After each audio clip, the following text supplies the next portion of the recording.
ardhur koha që gratë të jenë vendimarrëse, të jenë një zë i fuqishëm në politikën shqiptare dhe jo vetëm zëra të cilat përsërisin atë që lideri i partisë së tyre thotë.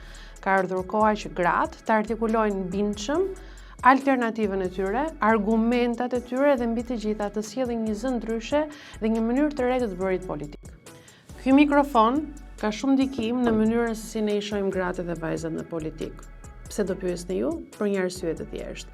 Sepse media sot nuk është vetëm një strukturë që pasqyron realitetin, por dhe ndërton atë.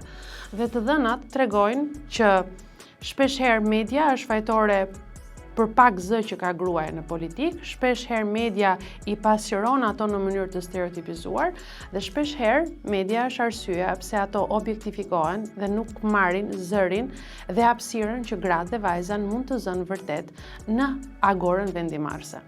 Barazia gjinore nuk mund të jetë më slogan.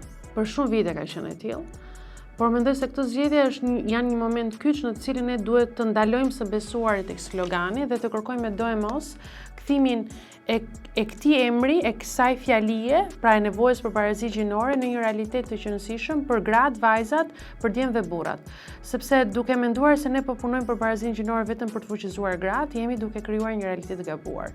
Feminizmi është për të gjithë, është edhe për burrat, edhe për djemt, edhe për vajzat, edhe për gratë. Ka shumë mënyra për të dalë nga kjo, por mendoj se mesazhi më i rëndësishëm që ne mund t'i japim vajzave është se nuk duhet të kenë frikë nga politika.